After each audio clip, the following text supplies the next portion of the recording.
नमस्कार, मैं हूं साक्षी शर्मा और आप देख रहे हैं खबरों की खबर। महाराष्ट्र की सियासत में अब सवाल ये नहीं कि कौन जीता, सवाल ये है कि अब मेयर कौन बनेगा। मुंबई से लेकर ठाणे तक निगाहें टिकी है उस लॉटरी सिस्टम पर जो गुरुवार को तय करेगा कि किस शहर में किस वर्ग का मेयर होगा। लेकिन इसी बीच महाराष्ट्र की राजनीति में एक ऐसा शहर है जिसने पूरे सियासी गणित को पलट कर रख दिया है। नाम है मालेगांव। मुंबई, पुणे, ठाणे, हर जगह बीजेपी और सिंधी की केमिस्ट्री हिट रही, लेकिन मालेगांव में जो हुआ उसने सबको चौंका दिया। यहाँ ना माहुति चली, ना महाविकास आघाड़ी चली, यहाँ चला मुस्लिम वोटर का अपना फैसला। मालेगांव, जहां 78% से ज्यादा मुस्लिम आबादी है। आजादी के बाद से अब तक यहाँ मुस्लिम वोटर का एक तय पैटर्न रहा। कांग्रेस 2019-2024 लोकसभा हो या विधानसभा, मुस्लिम वोट कांग्रेस के साथ जाता रहा। लेकिन इस बार नगर निगम चुनाव में कुछ टूट गया, कुछ बदल गया। मालेगांव की जनता ने कहा, ना कांग्रेस, ना एनसीपी, ना बीजेपी, ना शिवसेना, इस बार हम अपनी पार्टी बनाएंगे, अपनी सरकार बनाएंगे। नतीजा क्या हुआ? 84 सीटों वाली मालेगांव नगर निगम में इस्लाम पार्टी 35 सीटों तक पहुंच गई। AIMIM 21 सीटें, शिवसेना 18, समाजवादी पार्टी 5, कांग्रेस 3 और बीजेपी सिर्फ 2 सीटों पर सिमट गई। मतलब इस इस्लाम पार्टी ने असदुद्दीन ओवैसी को भी भारी मात दे दी। यानी कांग्रेस का सुपड़ा सा बीजेपी हाशिए पर और ओवैसी की AIMIM विपक्ष में।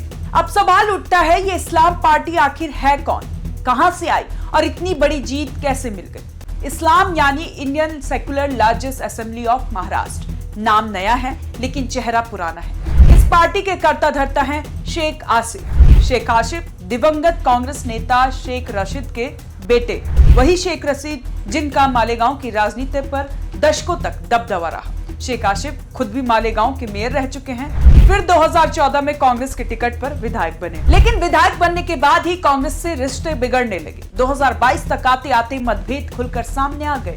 कांग्रेस छोड़ी, एनसीपी ज्वाइन की, लेकिन यहाँ भी बात नहीं बनी और यहीं से शुरू होती है असली कहानी। 2024 के विधानसभा चुनाव से पहले शेख आसिफ ने फैसला किया, अब किसी पार्टी का मोहरा नहीं बनना, अब पार्टी अपनी बनेगी, मुस्लिम सियासत की अपनी आवाज बनेगी। और इसी सोच से जन्म हुआ इस्लाम पार्टी का।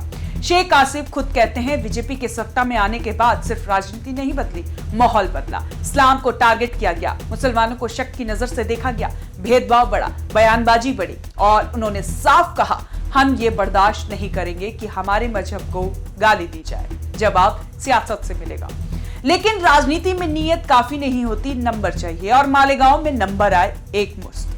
इस्लाम पार्टी ने समाजवादी पार्टी के साथ हाथ मिलाया। सपा की 5 सीटें और इस्लाम की 35 सीटें, बहुमत का आंकड़ा पार और मेयर की कुर्सी अब तय।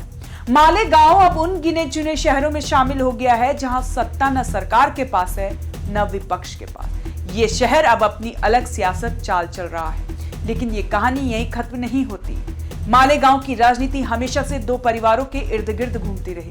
एक समाजवादी नेता निहाल अहमद का परिवार, जिन्होंने जनता दल के विधायक के तौर पर 5 बार मालेगांव का प्रतिनिधित्व किया।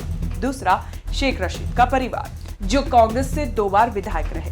नगर निगम हो या विधानसभा, कभी एक परिवार भारी, कभी दूसरा परिवार। लेकिन 2006 के मालेगांव धमाकों के बाद तस्वीर बदलने लगी। एक मौलवी राजनीति में आए, मुफ्ती इस्माइल। 2009 में बिना किसी पार्टी के सहारे चुनाव जीता, फिर कौमी मजहब के लिए संगठन खड़ा किया और 2019 में ओवैसी की AIMIM के टिकट पर मालेगांव सेंटर जीत लिया। यानी ओवैसी की एंट्री और मुस्लिम राजनीति में तीसरा ध्रुव। लेकिन अब पूरा समीकरण देखिए, ये इस्लाम पार्टी ने AIMIM को भी भारी मतों से मात दी है, जो कि ये आंकड़े बता रहे हैं।